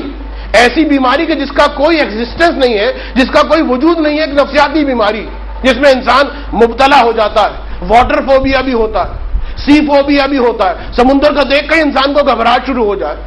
تو اسی طریقے سے اس وقت امریکہ میں اسلامک فوبیا طریقہ وہی ہے۔ وہ فارن ہائٹ نام کا، وہ جو نام کی ڈاکومنٹری آپ نے کبھی دیکھی، اس ڈاکومنٹری کے اندر یہی بیان کیا کہ امریکہ میں باقاعدہ لوگوں کو ڈرایا گیا، القاعدہ کا نام لے لے، طالبان کا نام لے لے، حالانکہ خالق کون ہے، مخلوق کون ہے؟ آج تو خالق اور مخلوق کے درمیان جھگڑا سا دکھائی دے رہا ہے، لیکن سب جانتے ہیں تو باقاعدہ اسلامک فوبیا ڈرایا گیا، اتنا ڈرایا گیا ہے کہ امریکہ کی پارلیمنٹ میں جو اسلحے کا بجٹ ہے وہ پاس ہو جائے، اس کو کوئی نقصان نہ پہنچے،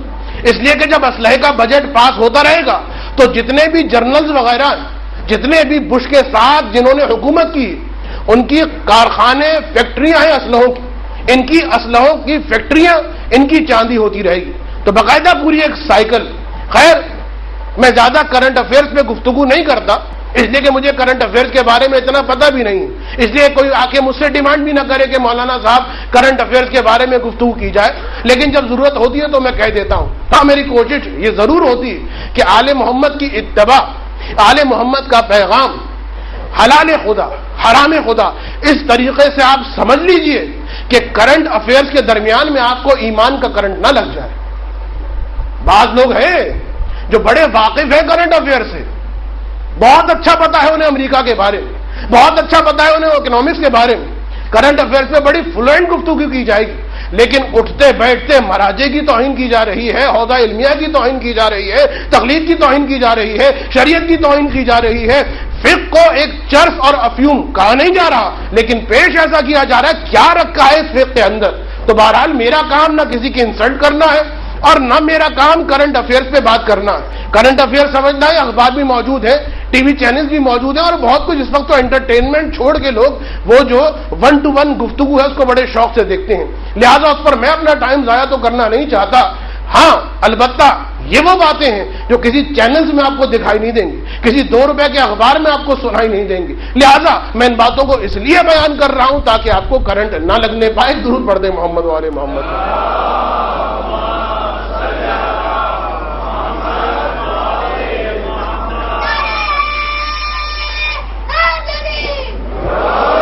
تو ایک طریقہ یہ حکومت کرنے کا، اور دوسرا طریقہ یہ ظلم کرو. باقاعدہ منصور دوانقی نے کہا، اب تیسری بات بھی کہی کہ ایک طبقہ عوام کا ایسا ہے، گروہ ایسا کہ جسے تم ہمیشہ زندان میں رکھنا، ہمیشہ جیل میں رکھنا، ہمیشہ تازیانے اور کوڑے، تاکہ وہ تم سے خوف زدہ رہیں اور تمہارے خلاف احتجاج نہ کریں. خبردار اسے اپنی جیب میں محفوظ کسی امانت کی طرح رکھ لو کہ کبھی بھی عوام کو رفاہ نہ دینا، کبھی بھی عوام کے ویلفیئر کے بارے میں نہ سوچنا. عوام خوشحال ہو جائے گی، جو بھرا ہوا پیٹ ہوتا ہے وہ بغاوت کے لیے آمادہ ہو جاتا ہے. تو یہ پالیسی کس کی ہے؟ منصور دوانقی کی پالیسی ہے. اب کرنٹ افیئرز کے اعتبار آپ اس پالیسی کو دیکھ لیجئے کہ کون کون سے حکمران اس کو اختیار کیے ہوئے ہیں. بس یہیں پر ہمیں سمجھنا ہے کہ امام موسی کاظم نے ان حالات میں کس طریقے سے دین کی حفاظت کی ہے، جو ہماری اصل ذمہ داری ہے کہ جسے ہمیں سمجھنا ہے. اور آخری بات، ابھی میرا چیپٹر یعنی یہ گفتگو کہ امام کے زمانے کے حکمرانوں کی کیا کیفیت تھی اور کن کن حکمرانوں سے امام کا سابقہ پڑا ہے. ابھی تو صرف منصور کی میں نے بات کی ہے جو ابھی مکمل بھی نہیں ہوئی، تھوڑی سی باقی رہ گئی ہے، وقت ختم ہو گیا. لہذا میں جلدی اس آخری جملے کو بیان کرتا ہوں کہ باقاعدہ منصور دوانقی نے یہ کہا تھا کہ میری ڈکشنری میں، میری لغت میں ایکسکیوز کا لفظ نہیں، معاف کرنے کا کوئی لفظ نہیں. میرے سامنے معافی کی کوئی بات نہ کرے، بس مجھے شک ہو جائے کہ یہ میرے خلاف ہے، میں اس کی گردن کو اڑا دوں گا. اور جب اس سے پوچھا گیا کہ ایسا کیوں کرتے ہو، اس نے جواب دیا اس لیے کہ بنی امیہ کی ہڈیاں ابھی خاکستر نہیں ہوئی ہیں، ابھی بوسیدہ نہیں ہوئی ہیں، اور آل ابو طالب کی تلواریں ابھی نیام کے اندر نہیں گئی، لہذا میں کسی کو معاف کرنے کا رزق نہیں لے سکتا. تو یہ منصور دوانقی. ابھی اس کی جو کارستانیاں تھوڑی بہت اور بیان کی جائیں گی، کل کی مجلس میں انشاءاللہ انہی حکمرانوں کا طرز حکمرانی بیان کیا جائے گا تاکہ آپ کو اندازہ ہو کہ جس زمانے میں امام نے امامت کی زندگی گزاری ہے اس زمانے کے حالات کیا تھے اور شیعوں نے کس طریقے سے امام کی اتباع کی. تو ظالم، ہر ظالم حکمران چاہے وہ حکمران نہ بھی ہو، ایک خواہش اس کی یہ بھی ہوتی ظلم بھی کرے، اور ظلم کرنے کے ساتھ ساتھ ظالم کو بہت مزہ آتا کہ مظلوم اس کے سامنے ریکویسٹ کرے. ایک لذت. دیکھیے ظلم کرنے کی ایک لذت ہے. جو ظالم ہوتے ہیں ان کو نشہ ہوتا ہے ظلم کرنے کا. وہ بعض فوٹیجز بھی آپ کے سامنے آئی ہوں گی کہ جس میں بعض عرب پرنسس کی فوٹیجز آئی ہیں کہ جو دن بھر قیدیوں کو لاتوں اور گھوسوں سے اور کرنٹ کے ذریعے سے مارتے ہیں اور رات کو بیڈ پر لیٹ کر کوئی اور فلم نہیں دیکھتے. وہی جو دن بھر انہوں نے ظلم کیا ہے, ٹارچر کیا ہے, اس کی موویز دیکھتے ہیں اور انہیں بڑا مزہ آتا ہے, بڑا انٹرٹین کرتے ہیں اپنے آپ کو. تو یہ ظالم کا ایک مزاج ہوتا ہے. مختلف لذتیں ہیں دنیا کی, ایک لذت یہ ظلم کرنے میں مزہ آتا. اچھا ایک چھوٹی سی لذت یہ بھی, بیوی پر ظلم کر کے شوہر کو مزہ آتا ہے, اور بعض بیویاں ایسی ہیں کہ شوہر پر ظلم کر کے ان کو مزہ آتا ہے. 2-4 مرتبہ ان کو ڈانٹ نہ پلا دے, 2-4 مرتبہ کسی کے سامنے ہوں نہ کر دے, شوہر ڈر نہ جائے, ان کو بھی مزہ نہیں آتا. خیر چھوڑ دیجئے, چھوٹے لیول کے ظالم یہ بھی ہیں. تو ظالم کی ایک لذت کا انداز ہی ظلم بھی کرو, اور پھر کیا کہنا اگر مظلوم ہم سے ریکویسٹ کر دے, مظلوم ہمارے سامنے فریاد کرے کہ معاف کر دو ہم سے غلطی ہو گئی, بس یہ تو انتہائی مزہ, انتہائی مزہ. تاریخ کا ایک ظالم عبید اللہ ابن زیاد تخت گورنری پر بیٹھا ہوا ہے, تخت امارت پہ بیٹھا ہوا, اور اس کے سامنے جو مظلوم وہ کربلا کے لٹے ہوئے اسیر سید سجاد, جناب ام کلثوم, جناب زینب مرضیہ, اور کربلا کے وہ بچے کھچے اسیر بچے. یہ لفظ بھی میں نے اس لیے کہہ دیا کہ آپ کو معلوم ہے شام غریبہ کی قیامت میں کتنے ہی بچے گھوڑوں کے سموں تلے پامال ہو گئے, اور کتنے ہی بچے راستے میں گر کے مر گئے. لہذا جو دربار میں بچے آئے, ایک مرتبہ عبید اللہ ابن زیاد ظالم ہے نا, لیکن وہ کہتا کہ خدا کا شکر ہے, الحمدللہ, حمد ہے اس پروردگار کی کہ جس نے ہمیں اور ہمارے امیر کو فتح یاب کیا, اور جس نے تمہیں اور تمہارے بھائی کو ذلیل و رسوا کیا, العیاذ باللہ. یہ جملہ اس نے کہا, لیکن وہ سمجھتا تھا کہ یہاں سے کوئی فریاد بلند ہوگی, یہاں سے کوئی آہیں بلند ہوگی. ادھر عبید اللہ بن زیاد کا یہ جملہ بلند ہوا, اور ادھر جناب زینب مرضیہ فرماتی ہیں الحمدللہ الذی ابلانا. اے پسر زیاد, جھوٹا تو ہے اور جھوٹا وہ ہے جس نے تجھے امیر بنایا ہے. حمد ہے اس پروردگار کی جس نے ہمیں آزمائش کے قابل سمجھا, اور خدا نے ہمیں ہر منزل پر سرخرو کیا ہے, کامیاب کیا ہے. بس یہ جملہ سننا تھا, تیش میں آ گیا. ارے یہ کیسی خاتون ہے, اس کا بھائی مارا گیا ہے, ان کی چادر لٹ چکی ہے, سارے راستے تازیانے لگے ہیں, لیکن ایک لمحے کے لیے فریاد کے لیے آنسو نہیں نکلتے ہیں, جملہ زبان پہ نہیں آتا. اب کروں تو کیا کروں, کس طریقے سے زینب کے دل کو تڑپاؤں. تازیانے ہم نے مار دیے, تماچے ہم نے بچیوں کے مار دیے, آخر کس طریقے سے. پھر اس کے ذہن میں ایک ترکیب آتی, اور اس کے بعد سپاہی کو حکم دیتا, سپاہی جاتا, اور اب جو سپاہی واپس آتا ہے تو اکیلا نہیں آتا, ساتھ میں زنجیروں میں جکڑا ہوا ایک قیدی جسے سپاہیوں نے پکڑا ہوا ہے, اور وہ قیدی دربار میں آتا. دربار میں اس قیدی کو لایا گیا, اور اس کے بعد عبید اللہ ابن زیاد یہ سوال کرتا ہے اس قیدی سے, اے مختار, سب نے مجھے سلام کیا, تو نے ہمیں سلام کیوں نہ کیا. اتنا سننا تھا. مختار کی گردن اکڑی ہوئی ہے, اکڑی ہوئی گردن کے ساتھ کہتا ہے اے پسر زیاد, میرا امیر فقط حسین ہے, میرا سلام بھی حسین کے لیے ہے. اتنا سننا تھا. ابن زیاد کہتا ہے اے مختار, تو اپنے آقا حسین سے بڑی محبت کرتا ہے, تو اپنے آقا حسین کا بڑا وفادار ہے. کہا کیوں نہ ہو, ارے تجھے کیا پتا میرا آقا حسین کیسا. اتنا سننا تھا. ابن زیاد کہتا ہے مگر اے مختار, تیرا حسین تو تجھے بھول گیا, تیرا حسین تو تجھے فراموش کر گیا. کہا یہ نہیں ہو سکتا. کہا ہو سکتا ہے, اس لیے کہ تیرا حسین تو اس دربار میں آ گیا, لیکن اس نے تجھے یاد نہیں کیا. اتنا سننا تھا. مختار گھبرا کے کہتا ہے اے ابن زیاد, یہ تو کیا کہہ رہا, تیرا نجس دربار, میرا پاکیزہ امام, میں کہوں گا مختار ذرا سوچ کے یہ جملہ کہنا، اس لیے کہ اس دربار میں سید سجاد بھی ہے، زینب مرضیہ بھی ہے۔ مختار گھبرا کے کہتا ہے یہ تو کیا کہہ رہا ہے؟ ارے تیرا دربار اور میرا پاک امام اتنا سننا تھا۔ ایک مرتبہ ابن زیاد تشت سے رومال کو ہٹاتا ہے، رومال کو ہٹانا تھا، حسین کا کٹا ہوا سر مختار کو دیکھ کے کہا، مختار پہچانتا ہے یہ کس کا سر ہے؟ بس آقا حسین کا سر دیکھا۔ مختار نے زنجیروں کو جھٹکا دیا،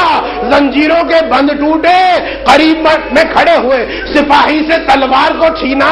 مختار حملہ کرنا چاہتے ہیں کہ ایک مرتبہ کنارے سے آواز آئی، اے مختار تلوار کو نیام میں رکھ لے اور دیکھ ذرا پیچھے ہو کے کھڑے ہو جا۔ مختار نے گھبرا کے دیکھا، کیا دیکھتا ہے؟ حسین کا بیٹا علی ابن حسین سر پہ خاک ہے، گردن میں توق ہے۔ مولا آپ یہاں کہاں؟ بیتنا سننا تھا۔ سید سجاد فرماتے مختار پیچھے بھی ہو جا اور اپنی نگاہوں کو جھکا بھی لے، ہم تنہا اس دربار میں نہیں آئے۔ بے ردا مقنا ماں بہن زینب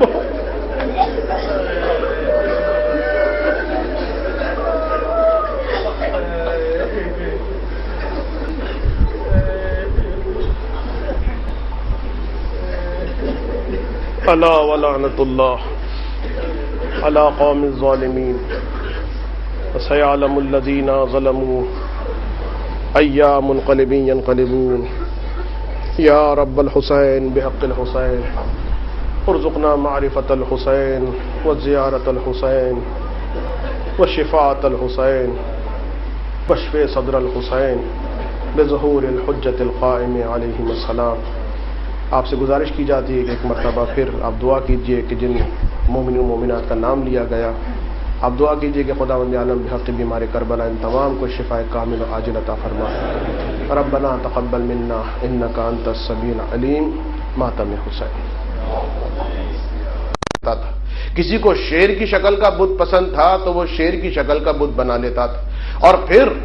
ایسا بھی نہیں،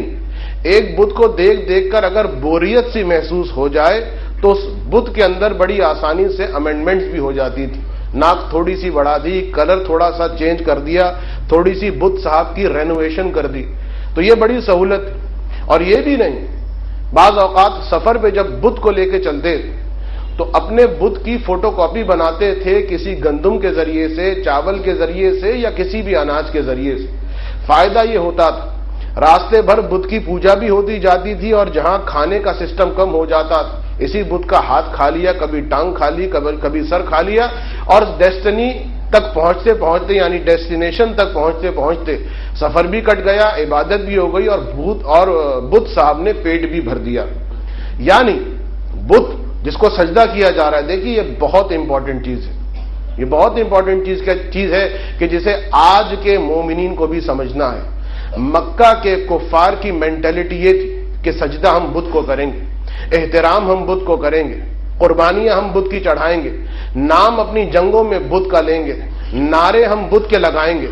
لیکن جو مرضی ہوگی وہ ہماری ہوگی، جو زندگی ہوگی وہ ہماری ہوگی۔ بت ہماری مرضی کے تحت چلیں گے، ہم بتوں کی مرضی کے تحت نہیں چلیں گے۔ اور یہی وجہ کہ اللہ کو ماننے کی پرابلم یہ تھی کہ صرف اللہ کو اللہ نہیں ماننا، اب جو اللہ کا رسول کہہ رہا ہے بغیر کسی بس و پیش کے اسے بھی ماننا ہوگا۔ اگر جوئے کو حرام کہہ رہا ہے تو جوئے کو حرام ماننا ہوگا، اگر سود کو حرام کہہ رہا ہے تو اب یہاں پر کوئی گنجائش نہیں ہے، اگر شراب کو حرام کہہ رہا ہے تو یہاں پر کوئی گنجائش نہیں ہے، اگر زنا کو حرام کہہ رہا ہے تو یہاں پر کوئی گنجائش نہیں ہے۔ یہ وہ پرابلم تھی کہ شروع میں بہت کوششیں کی کہ ایسے اللہ کا تصور لایا جائے کہ جو اللہ ہے، جو آسمانوں میں ہے، اور جس کو ہم بہت اچھا سجدہ کریں گے، لیکن ہماری پرسنل لائف کے اندر وہ اللہ انٹرفیئر نہ کرے۔ یہ وہ مینٹلٹی تھی جو کفار مکہ کی مینٹلٹی تھی، اور اس باطل مینٹلٹی کے ساتھ رسول نے کبھی کمپرومائز نہیں کیا۔ اب ابو سفیان کہ جو انہی بتوں کو پوجنے والا اور اب اسلام میں داخل ہو گیا، حمزہ کی قبر پہ ٹھوکر مار رہا، اور اب پلاننگ یہ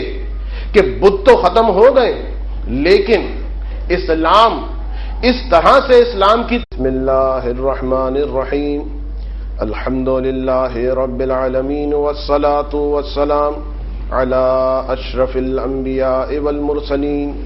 واہل بیتہ الطیبین الطاہرین المعصومین المظلومین الغر المیامین الذين أذهب الله عنهم الرجس وطهرهم تطهيرا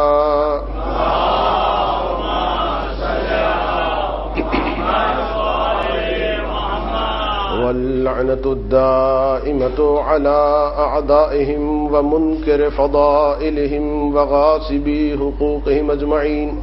من يوم ظلمهم إلى قيام يوم الدين اللهم كن لوليك الحجة ابن الحسن صلواتك عليه وعلى آبائه في هذه الساعة وفي كل ساعة وليا وحافظا وقاعدا وناصرا ودليلا وعينا حتى تسكنه أرضك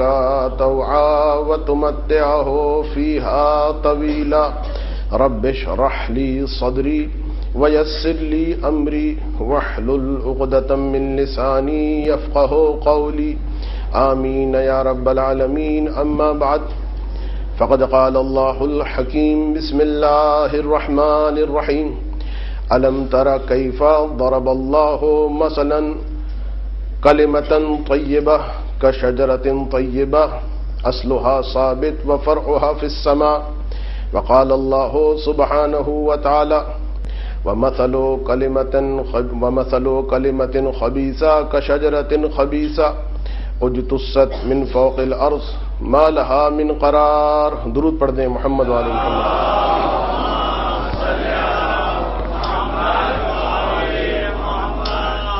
احیاء دین اور معصومین کے عنوان سے گزشتہ شب ہماری گفتگو اس منزل تک پہنچی تھی کہ وہ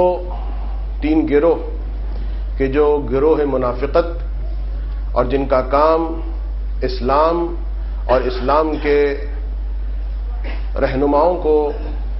اس صفحہ ہستی سے ختم کرنا، ہم یہ دیکھتے ہیں اور یہ بیان کیا گیا تفصیلی نہ صحیح اشارتاً کہ یہ تینوں گروہ مختلف اہداف کے ساتھ مختلف تاریخوں میں صفوف اسلام میں داخل ہوتے رہے. ایک گروہ منافقت تو وہ تھا جو بعثت سے پہلے ہی اس بات کو جاننے کے بعد کہ یہی اسلام آگے چل کر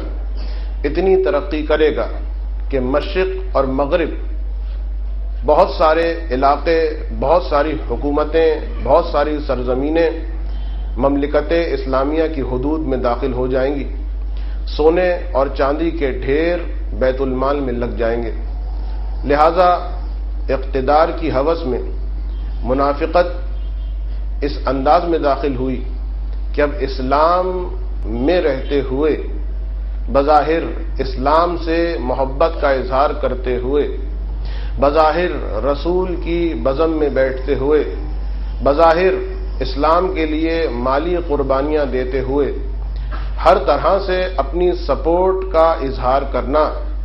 لیکن جہاں کہیں بھی کسی موقع پر ہماری زندگی کا مسئلہ پیش آ جائے، جہاں کہیں ہمیں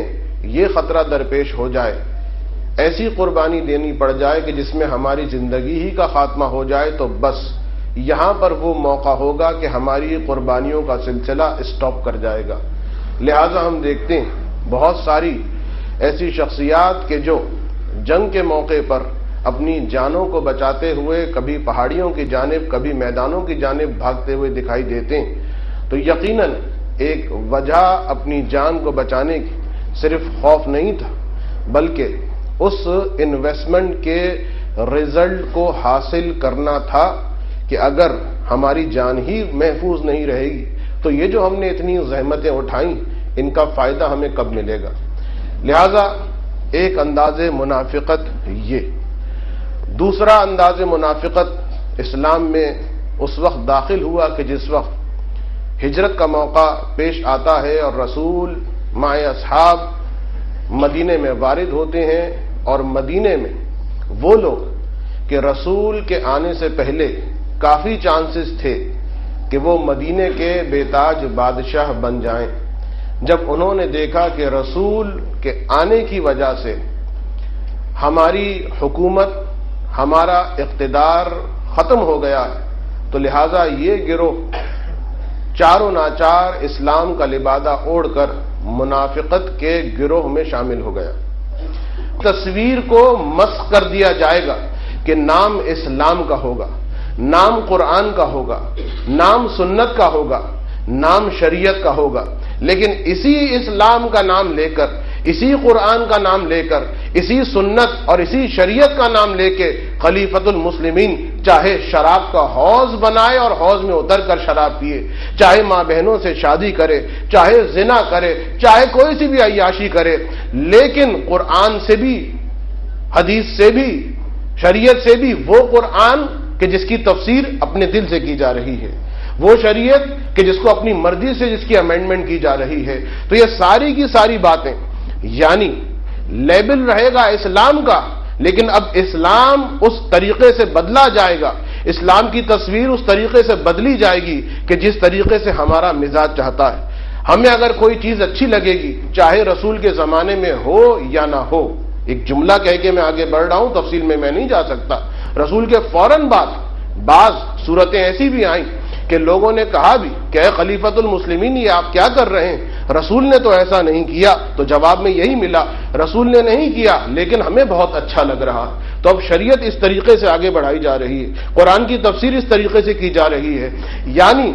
بہت اہم جملہ جو میں کہنا چاہتا ہوں، مینٹیلٹی وہی مینٹیلٹی ہے کہ جو مکے کے کفار کی تھی، مینٹیلٹی وہی مینٹیلٹی ہے کہ جو بتوں کو ماننے والوں کی تھی، یعنی اب اسلام ہوگا ہماری مرضی کا، شریعت ہوگی ہماری مرضی کی، سنت میں وہی حدیثیں ہوں گی جس پر ہماری مرضی چلے، جو ہمارے فیور میں ہوں۔ لہذا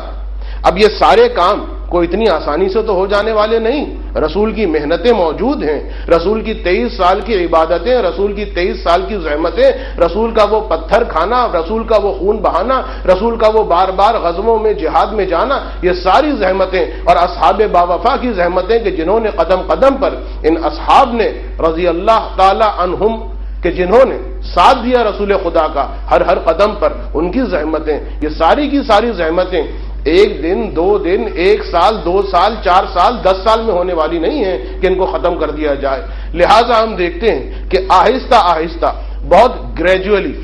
بہت آہستہ، بہت غیر محسوس انداز میں یہ ساری کی ساری چینجز، یہ سارے کے سارے رینوویشنز، یہ ساری کی ساری موڈیفیکیشنز اسلام کے اندر ہوئیں، اور پھر جب حاکم شام کا زمانہ آتا ہے 20 سال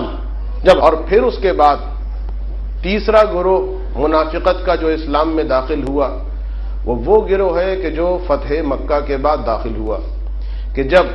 ابو سفیان نے یہ دیکھا کہ اب ہمارے پاس کوئی اور آپشن نہیں، اب باہر سے اسلام پر حملہ کرنا یکسر ختم ہو چکا ہے، اس کا کوئی چانس نہیں ہے، ہماری فوجیں ختم ہو گئی ہیں، ہمارے افراد منتشر ہو گئے،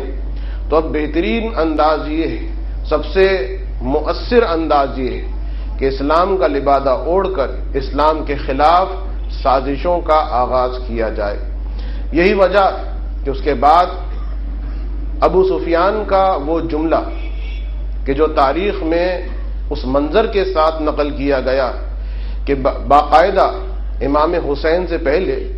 سید الشہداء جناب حمزہ کو کہا جاتا، اور پھر جناب امام حسین کی شہادت کے بعد سید الشہداء امام حسین علیہ السلام، تو سید الشہداء قبل از امام حسین جناب حمزہ، ان کی قبر پہ باقاعدہ